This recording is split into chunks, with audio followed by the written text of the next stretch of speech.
Qual foi a primeira igreja conforme Atos capítulo 3? O que é a doutrina dos apóstolos? Qual a diferença entre fé e crença? Quais são as três expressões que resumia a vida da igreja primitiva? O que significa a expressão perseverar? O que significa a palavra koinonia? O que significa a expressão partir do pão? Quantas décadas tinha o coxo que, conforme Atos capítulo 3, versículo 12, estava ali na porta do templo chamado Formosa? O que significa a expressão usada por Lucas em Atos 2:40, quando ele diz, com muitas outras palavras? O que significa a palavra arrependimento, no grego metanoia? As respostas a essas e outras, a partir de agora, nesse comentário. Meus amados, meus irmãos, nessa oportunidade eu cumprimento a todos na paz do nosso Senhor e Salvador Jesus Cristo. Povo de Deus, estamos de volta em mais uma edição do nosso programa semanal, que é uma ferramenta de pesquisa, que é também, com certeza, um instrumento para abençoar a vida de professores, superintendentes, diretores e alunos da nossa escola bíblica dominical. Meus irmãos, nós voltamos nessa oportunidade para trazer mais um outro comentário da nossa revista da Escola Dominical, revista da PEC, lição de número 3. Nós vamos falar hoje na lição de número 3, que tem por tema a primeira igreja em Jerusalém. E é com base ainda no finalzinho do capítulo 2 e o capítulo 3, que nós iremos examinar ou ter esse texto por base.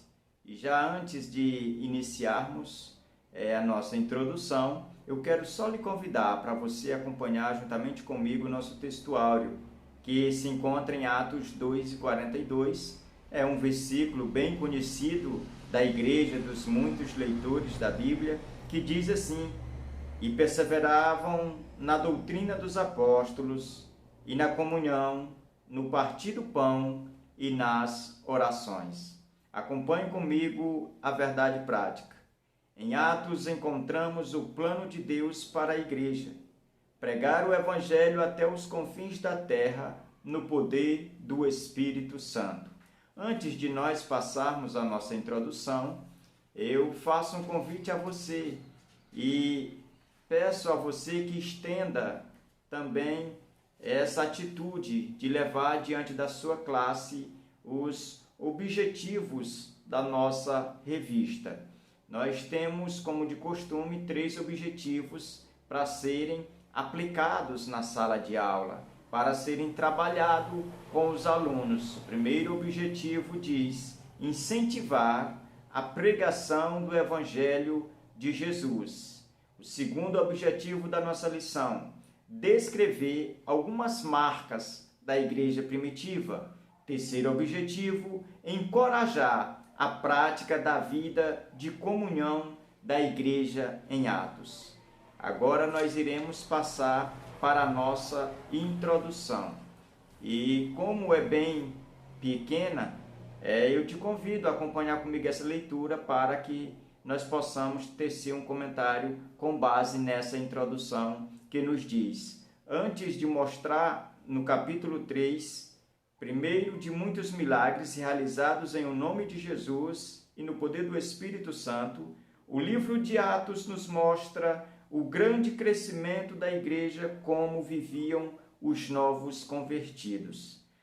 O primeiro ponto da nossa lição fala sobre a primeira igreja, ainda com base no capítulo 2, do verso 42, que foi o nosso textuário.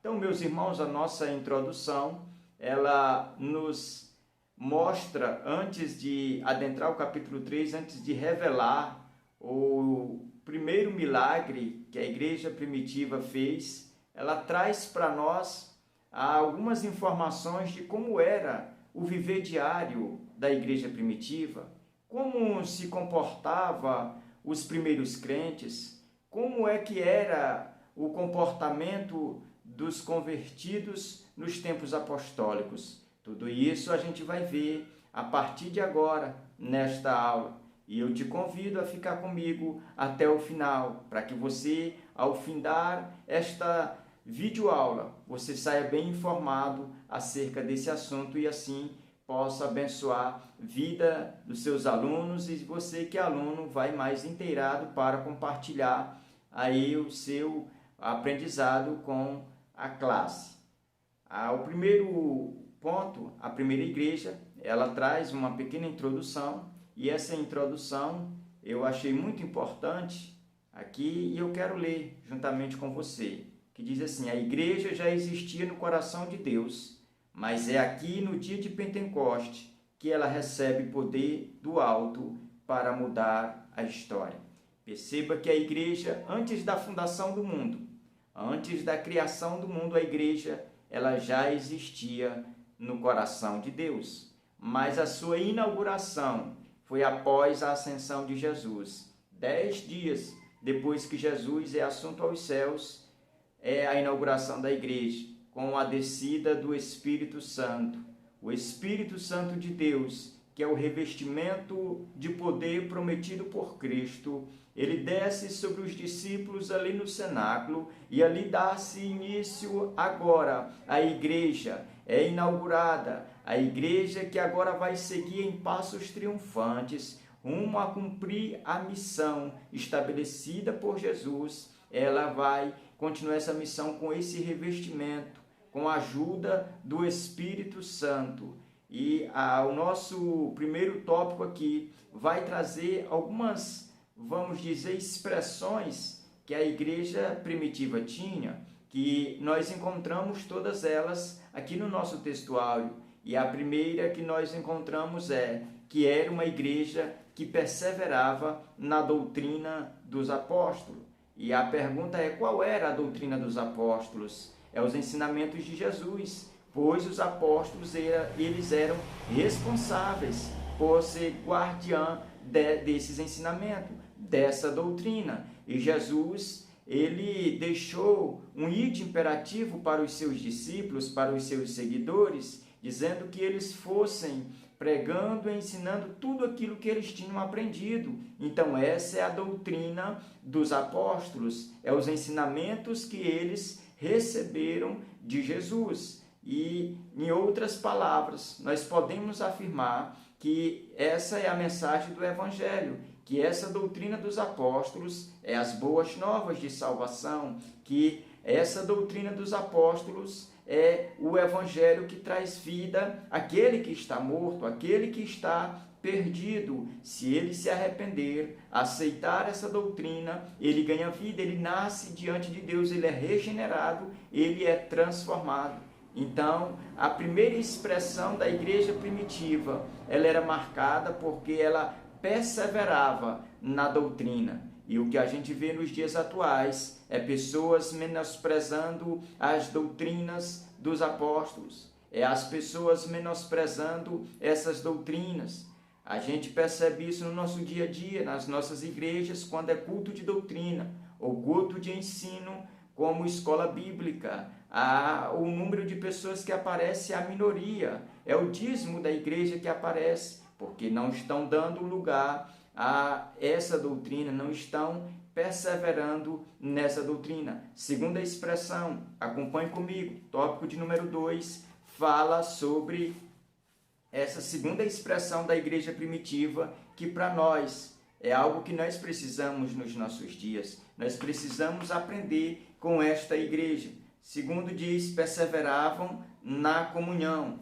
Meus irmãos, essa palavra comunhão é a mesma palavra em grego koinonia, que significa, tem um sentido de compartilhar, de dividir, de ajudar, de contribuir. E a gente percebe que a igreja primitiva, ela é o maior exemplo para os nossos dias em que se trata de comunhão. Essa igreja ela tinha esse espírito de comunhão, ela desfrutava dessa koinonia entre todos os santos. E hoje a gente percebe que nos nossos dias as igrejas locais, as congregações, elas sofrem muito nesse quesito por não ter comunhão, porque deixaram de lado a doutrina dos apóstolos, já não perseveram mais na comunhão. Pouco liga se tem ou se não tem comunhão. E aí é onde surge um grande erro. A terceira expressão que o texto de Atos dos Apóstolos, capítulo 2, verso 42, escrito por Lucas, nos diz que a igreja primitiva ela tinha uma outra expressão terceira, que era partir o pão e nas orações. Ela perseverava no partir do pão e nas orações. A gente percebe que o partir do pão é uma expressão que Lucas, o escritor do livro de Atos e do Evangelho de Lucas, ele utiliza para descrever acerca da ceia do Senhor. Mas vale aqui a gente informar os irmãos que há muitos leitores e pessoas que já pesquisaram a fundo essa expressão, que vão defender de que não era simplesmente a ceia, mas também almoçavam, jantavam, festejavam juntos, ou seja, não abria mão do partir do pão. E a gente percebe que essa igreja, nessa mesma expressão, ela se reunia em oração. Era uma igreja que tinha como costume orar, porque entendia que sem oração a igreja não prospera, que sem oração a obra não avança, que sem oração não tem como se comunicar com Deus Criador. A oração para nós é vida. A oração para nós nos faz estar mais perto de Deus, faz-nos sermos instrumentos de Deus através da oração. Perceba que na igreja primitiva, quando ela orava, algo acontecia. Quando ela orava, algo era notório. E a gente vai acompanhar mais à frente aqui no próximo ponto, que vai nos trazer uma informação de que alguém recebeu uma cura quando os apóstolos eles se empenhavam nesse quesito de perseverar na oração, no partir do pão, na doutrina e também na comunhão. Vamos passar para o segundo ponto. Mas antes de passar para o segundo ponto, eu quero só responder uma das perguntas que a gente fez na introdução dessa edição. A pergunta era: o que significa a palavra perseverar? A palavra perseverar, irmãos, ela tem um sentido de continuar, não desistir, de permanecer firme. Essa é o sentido, vamos dizer, o sentido mais apropriado para os nossos dias. É permanecer firme na doutrina, na comunhão, no partir do pão e nas orações. Então vamos ser crentes perseverantes. O ponto de número 2 fala sobre o primeiro milagre da igreja dos tempos apostólicos. Qual foi a primeira igreja? A primeira igreja foi a igreja de Jerusalém.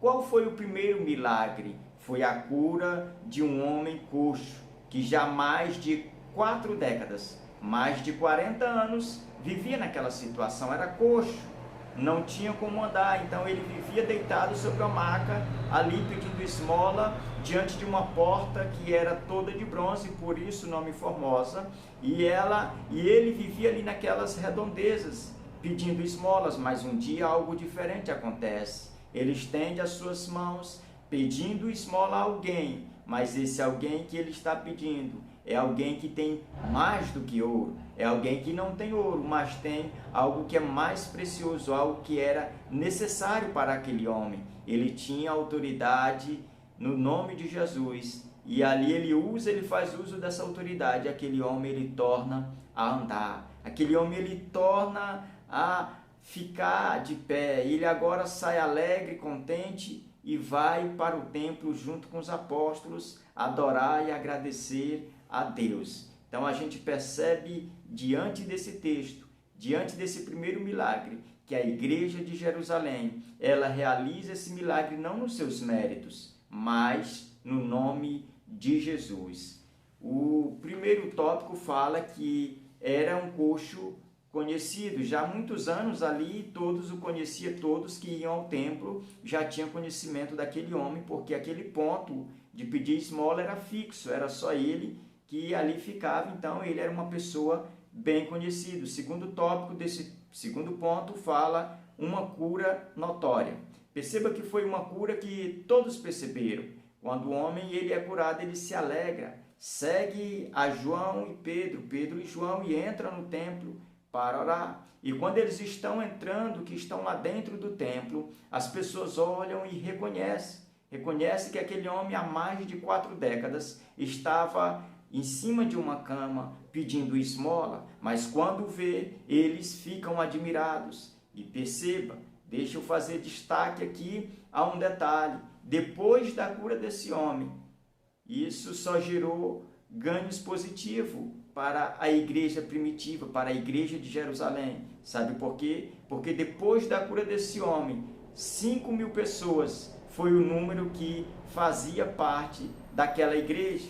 Perceba que o primeiro sermão de Pedro foi 3.000 almas. A igreja estava com 3.000 almas. Depois desse primeiro milagre, no nome de Jesus, aumenta para 5.000 o número de crentes, de membros da igreja mãe. Perceba que aquela cura notória, ela foi vamos dizer, um divisor de águas para a igreja, porque nunca mais ela permaneceu daquela forma, ela foi só crescendo. Então perceba que às vezes um milagre, ele pode abrir uma porta para a mensagem do Evangelho, para as pessoas se arrependerem dos seus pecados e aceitarem a Jesus. O terceiro tópico desse segundo ponto fala um culto genuíno. Perceba que o nosso comentarista aqui ele faz um destaque acerca do culto que foi realizado depois que aquele homem foi curado. Eu fiz aqui uma marcação aqui no texto, eu quero que você acompanhe comigo essa parte que diz assim: a igreja primitiva não tinha nada o que consideramos essencial para o sucesso hoje. Propriedades, dinheiro, influência, política e status social. É interessante o que o comentarista coloca, porque se essa igreja, a primeira igreja de Jerusalém, a igreja mãe, ela vivesse nos dias de hoje, se ela fosse avaliada ou se ela fosse julgada pelos méritos que as igrejas hoje da atualidade o são, ela seria uma igreja, quem sabe, uma igreja falida, uma igreja que não teria sucesso de acordo com a cosmovisão atual, porque as pessoas julgam uma igreja boa pelas propriedades que ela tem, pelo status social que ela tem, por coisas que na verdade são banais, que quando nós nos deparamos com esse texto, nós chegamos à conclusão de que isso é só vaidade, isso não ajuda em nada para a propagação do Evangelho. Então a igreja primitiva, ela era uma igreja diferente das que nós conhecemos hoje na atualidade. Então nós precisamos voltar a ser realmente igreja. Nós precisamos voltar a viver nos princípios que a igreja primitiva deu os primeiros passos, que ela conseguiu levar a mensagem do Evangelho por onde se estendia o império da época. Nós precisamos voltar a esses princípios. Terceiro ponto diz pregação e colheita. Perceba que o terceiro ponto da nossa lição vai falar sobre a pregação do Evangelho e sobre a colheita. O primeiro tópico, Pedro nos Pentecoste. Perceba que a pregação de Pedro no dia de Pentecoste, 3.000 pessoas foram salvas diante da pregação de um Pedro que antes do Pentecoste era tímido, covarde, negou o nome de Jesus por 3 vezes diante de meia dúzia de pessoas, diante de um grupo muito resumido, muito pequeno, porque ele ainda não tinha sido revestido de poder. Mas depois do dia de Pentecoste, esse Pedro ele já não é mais o mesmo, esse Pedro ele já tem algo diferente, ele já não nega Jesus, ele já é ousado, já prega como alguém que não tem medo. E agora você percebe que o dia de Pentecoste, na vida de Pedro, fez de Pedro um novo Pedro, fez de Pedro um divisor de águas. O dia de Pentecoste para trás foi um Pedro, o dia de Pentecoste para frente foi outro Pedro. Foi um Pedro ousado, um Pedro que era e que ousou ali diante de todos, não temendo as autoridades, falar de Jesus, levar o povo ao arrependimento através da sua mensagem firme, através da sua mensagem que não deixava nenhuma sombra de dúvida de que Jesus tinha ressuscitado ao terceiro dia, de que Jesus estava com ele todos os dias da sua vida. Tópico de número 2 fala sobre a primeira mensagem e colheita. Perceba que a primeira mensagem e colheita da igreja primitiva, ela teve um sucesso, ela teve um avanço, que se as igrejas hoje da atualidade tivessem um crescimento como essa igreja o teve, com certeza o evangelho já tinha ido mais longe, o evangelho já tinha chegado aonde as portas hoje são fechadas. Mas o nosso comentarista ele faz alguns destaques aqui nesse tópico, apresentando para nós 3 coisas que foi uma forte evidência dessa mensagem e ao mesmo tempo dessa colheita. Perceba, a primeira, o que estava acontecendo não era embriaguez, mas sim que o Espírito fora derramado. Esse foi o primeiro conteúdo da pregação, da mensagem que veio a fazer com que as pessoas se entregassem a Jesus e fosse considerada ali uma colheita espiritual. A base da mensagem foi, o primeiro ponto da mensagem dessa pregação foi que o que estava acontecendo não eram as pessoas bêbadas, mas eram cheias do Espírito Santo, cumprindo uma promessa que tinha acontecido tanto lá em Provérbios, como a gente viu na aula passada, como Ezequiel, como Isaías, como o próprio João Batista e como o próprio Jesus também assim havia o prometido. O segundo ponto da mensagem que gerou uma grande colheita, ela estava baseada em que Jesus está vivo. Essa era a base que Pedro usou para pregar o seu sermão. E a terceira e última é que a ressurreição de Jesus foi um fato real. A ressurreição de Jesus tinha acontecido. E eu quero aqui só fazer um destaque aqui ainda nesse tópico de número 2, uma parte que o comentário traz aqui e coloca em ênfase, que o comentarista F.F. Bruce, que é aquele mesmo escritor do comentário pentecostal, e diz assim, define o arrependimento de seguinte maneira: arrependimento no grego metanoia, mudança da mente, envolve abandono do pecado e voltar-se para Deus em contrição. Perceba que a palavra que Pedro usa lá no seu sermão, arrependei-vos agora, ela tem esse sentido de levar as pessoas a voltar para Deus de uma forma contrita. A palavra contrição, ela tem um sentido de que os corações foram cortados, né? Foram feridos com a mensagem. E a mensagem de Deus, ela tem uma expressão metafórica que diz que ela é espada, né? Que corta, ela vai muito mais além do que a perspectiva humana percebe, porque ela faz a divisão entre alma e espírito, entre juntas e medulas.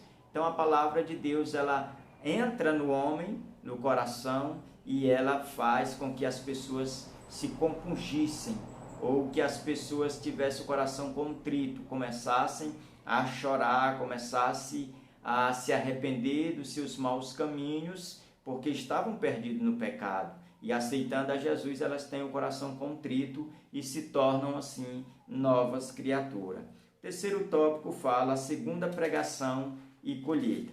Perceba que nessa segunda mensagem e nessa segunda colheita aqui, a gente percebe que foi depois desse milagre, aonde a igreja chegou num número muito rápido. Perceba que nós só estamos no capítulo 3 de Atos ainda, já que em Atos já tem um número de 5.000 pessoas.